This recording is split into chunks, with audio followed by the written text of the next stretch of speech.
Olá a todos, bem-vindos a mais uma semana do nosso projeto. Estamos numa data muito linda e muito especial no nosso calendário.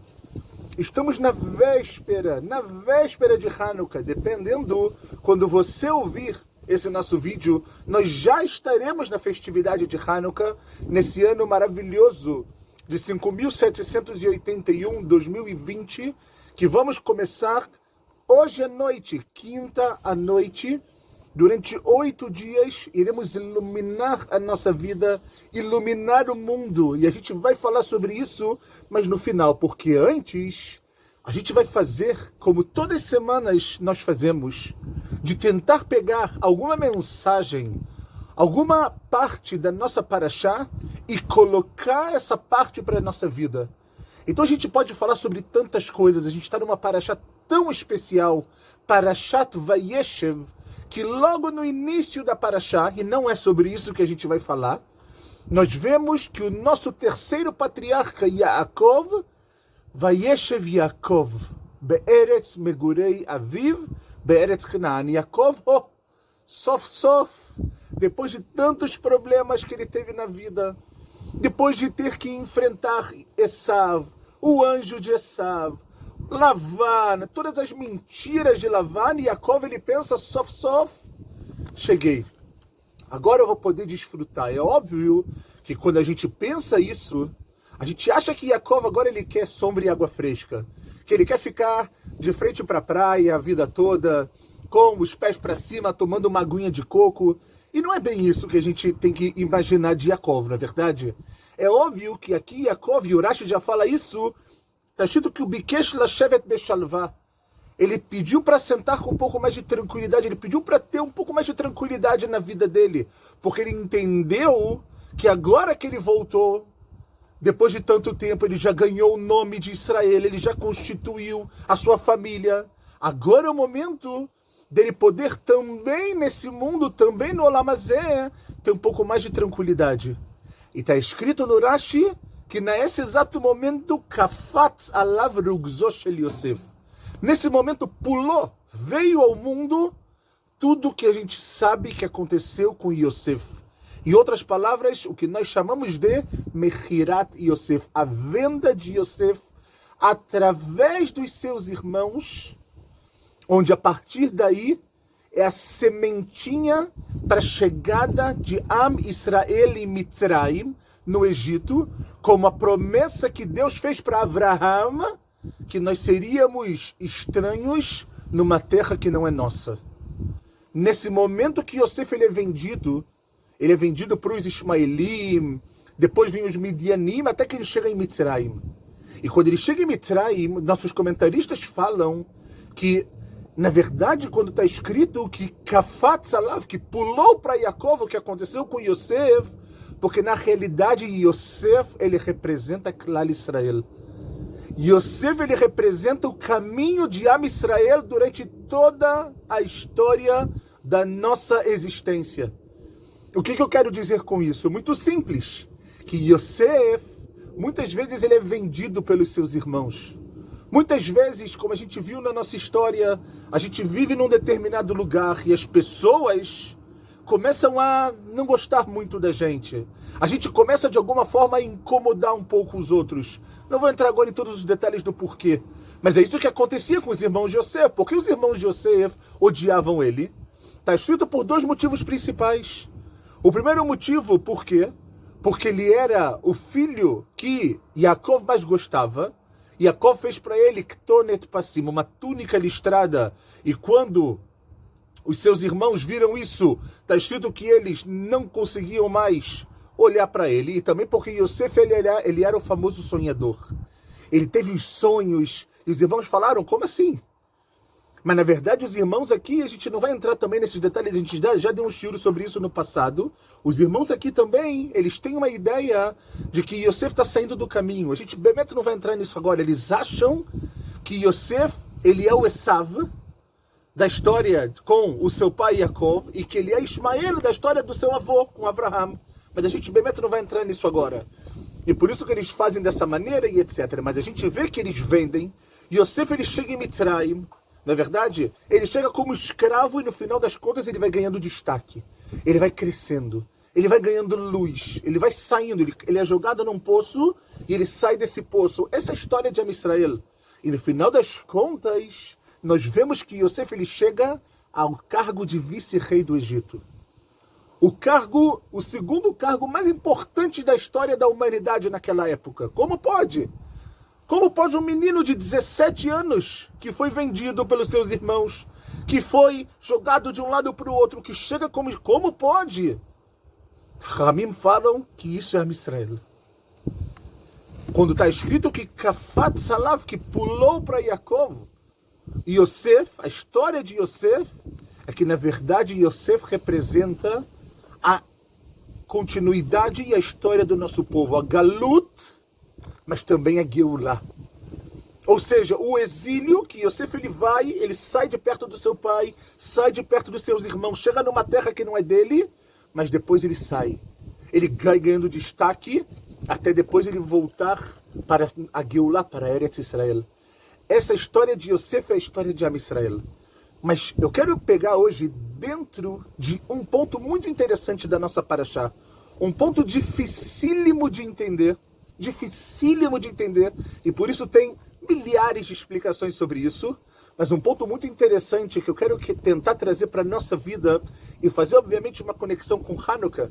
Porque como Tur escreve, não há um acontecimento que vem na nossa semana que não está ligado da nossa Parashá.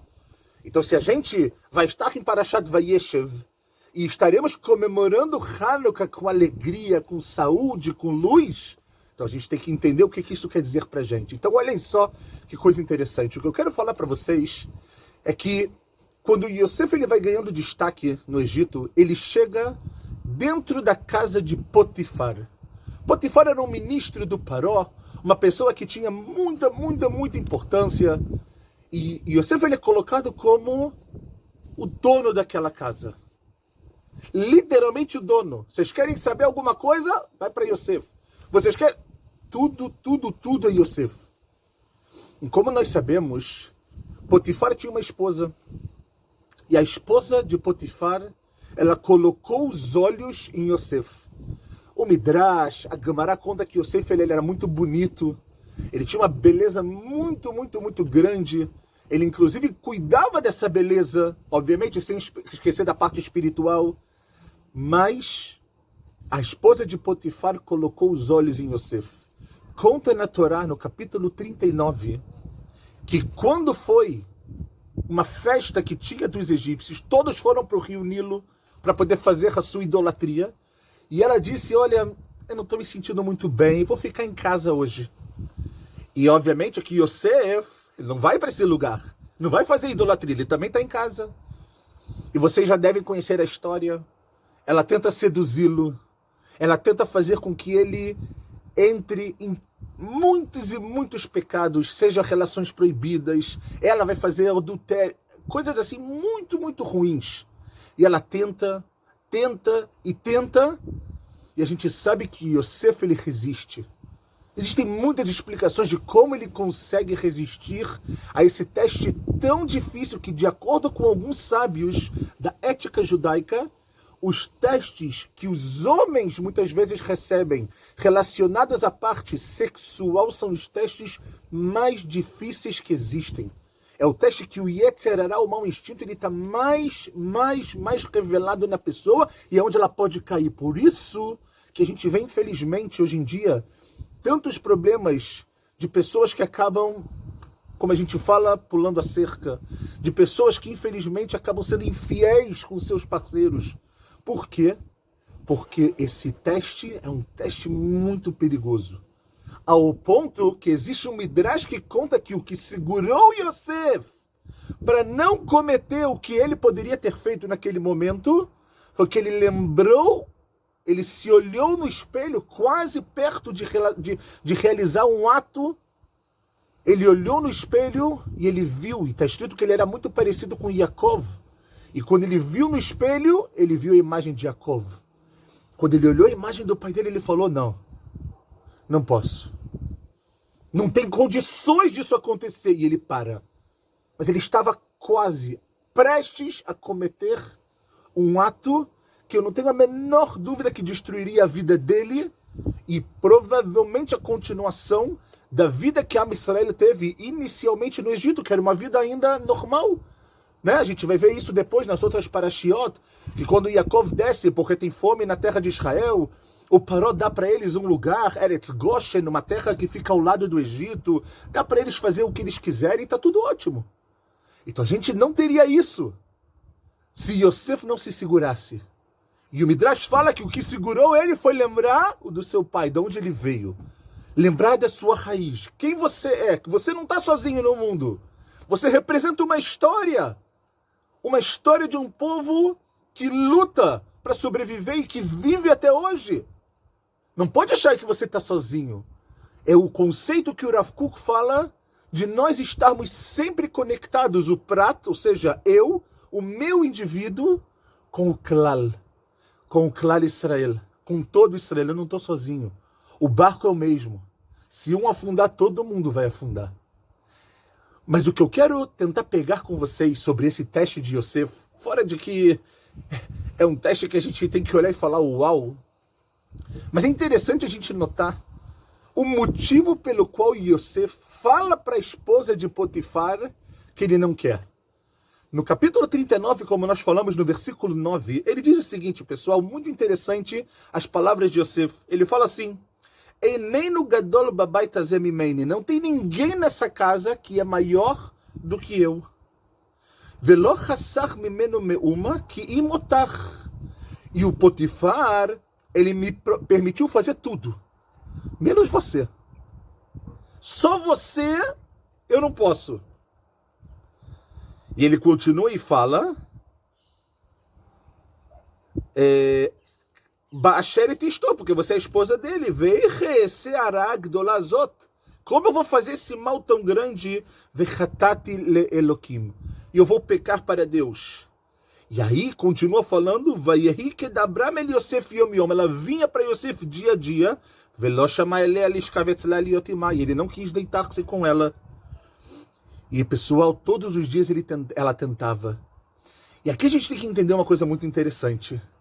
Yosef, quando ele fala para ela, olha, eu não posso estar com você.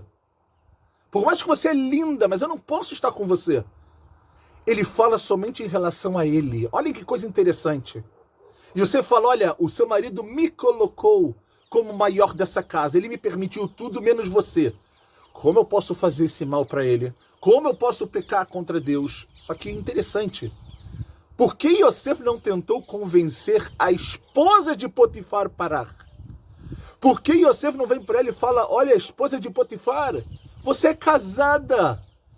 Se você tiver, Deus me livre, um relacionamento comigo, você vai cometer adultério, está errado. Por que Yosef não tenta convencê-la para mudar? E o fato que ele não consegue, ou não tenta sequer convencê-la, é o que a gente vê na continuação, pessoal. De que o que acontece? Ele foge diante dela, e ela consegue o quê? Ela consegue ainda tirar uma parte da roupa dele, e isso é o que ela mostra para o seu marido e fala, olha o que Yosef fez comigo. Ele tentou, mas eu não quis. E a gente sabe que nesse momento, Yosef, mais uma vez, o que acontece com ele? Ele vai para a prisão. Passa 2 anos na prisão, 2 anos no buraco, para depois sair, ter os sonhos que a gente vai ver na paraxá da semana que vem, Miketz do Paró, revelar os sonhos do Paró e se tornar o vice-rei do Egito. Mas voltando agora à nossa pergunta, por quê? Por que Yosef não tenta convencê-la e falar para ela, por favor, para, você é casada. Por mais que eu possa querer até, ele podia ter falado, mas eu não vou, porque você é casada, você tem que parar. Porque no final das contas, pessoal, o Yosef, ele estava sendo coagido. Ela estava tentando ter um relacionamento com ele. Por que ele não tentou fazer com que ela parasse? Os argumentos que ele trouxe foram argumentos apenas a quem? Apenas a ele. Fala os nossos rachamim, pessoal, uma lição incrível para a nossa vida. É sobre isso que eu quero tentar, nesses próximos minutos, trabalhar com vocês. Prestem atenção o que Yosef ensina para a gente hoje nas nossas vidas. Yosef, ele sabe que a vida, ela tem testes. o que a gente chama em hebraico nisionot, testes. A Gemara, o Talmud já pergunta por que Deus manda testes para os seres humanos. Tem muitas explicações. Primeira explicação é para que o ser humano entenda um pouco a sua força, que os testes eles são uma oportunidade para a pessoa poder ver que ela tem capacidade de superá-los, ou porque Deus ele quer escutar as nossas preces, porque se a gente tem alguma dificuldade e a gente fala Kadosh Baruch Hu, por favor, me ajuda, Deus ele quer escutar. Deus ele quer que a gente reconheça que a fonte de tudo é dele. Então ele coloca dificuldades, ele coloca testes no mundo, para você também lembrar que as coisas não vêm fácil. Tudo que vem fácil, a gente não dá valor. Quando vem com alguma dificuldade, eu não estou dizendo que a gente tem que sofrer a vida toda, Deus me livre. Mas quando vem com alguma dificuldade, você dá mais valor. E é por isso que a Gemara em Masechet Brachot já fala, muito conhecida, que tem 3 coisas no mundo que a gente compra com sofrimento. A primeira delas é Eretz Israel. Eretz Israel. Aí você vai falar, poxa, mas a vida em Israel não é cor-de-rosa? Não, está longe de ser cor-de-rosa. A vida em Israel tem as suas dificuldades, tem os seus desafios, tem os seus momentos de altos e baixos. Quem diz que não tem, ou não está vivendo aqui de verdade, ou está vivendo num outro planeta. Eu aproveito esse momento para falar que, com muita alegria, no dia de hoje estamos completando, eu e minha família, 6 anos que a gente está vivendo aqui. Com muito agradecimento, com muitas dificuldades, mas com muito agradecimento. Então aqui, por que Deus faz Eretz Israel para ser comprada com um pouco de sofrimento, com dificuldade? Por um motivo muito simples. Porque senão você não dá valor. O segundo que a Gemara fala é a Torá. Ok? Porque a Torá é difícil.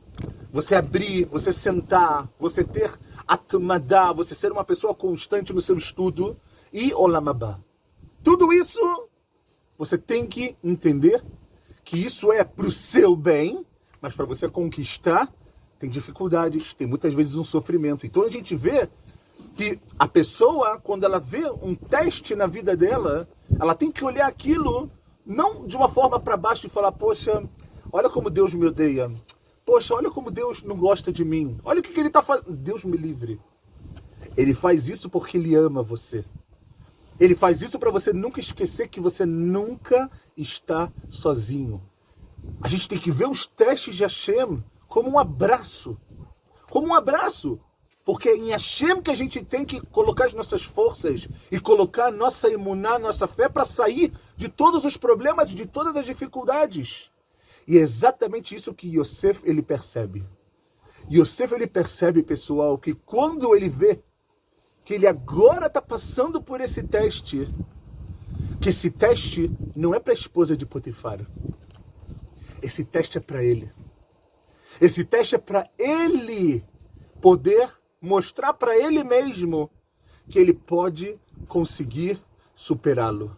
Então, nesse momento, por que você vai ficar falando para ela, olha, você é casada? Não. Ele tem que convencer a quem? A ele mesmo. Então ele vai falando coisas para ele. Como eu posso fazer isso? O Potifar me deu a casa toda, mas me proibiu, obviamente, de ficar com a esposa dele, porque ela é a esposa dele. Como eu posso fazer? Ele vai tentando convencer ele mesmo, porque ele entende, ele consegue ter o feeling que, no final das contas, aquele teste não é para ela, é para ele. E se é para ele, ele sabe que isso é divino, ele sabe que ele não pode passar a responsabilidade disso para outra pessoa. Que ele tem que encarar, e quando ele encarar esse teste, ele vai conseguir crescer. Eu não tenho a menor dúvida que na nossa vida, isso deve acontecer um montão de vezes.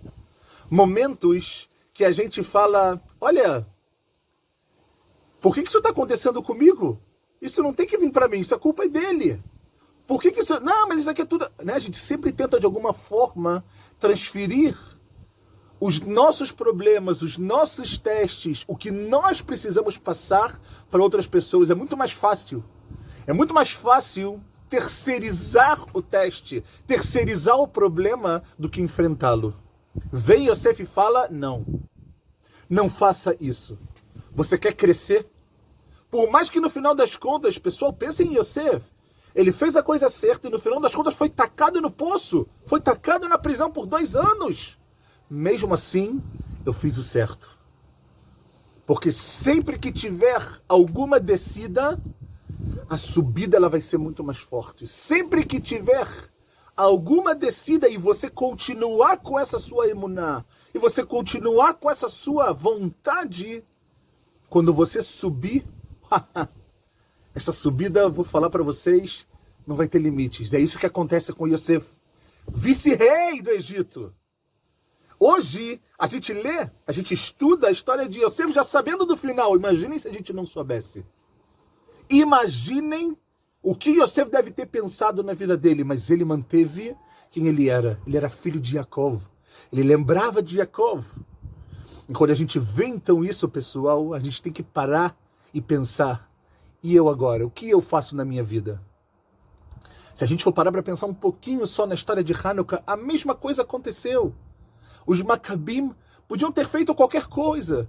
Os Macabim, eles olharam, eles eram poucos. Eles viram muitos. O que eles podiam ter feito? Olha, Zé, acabou, Deus desistiu da gente.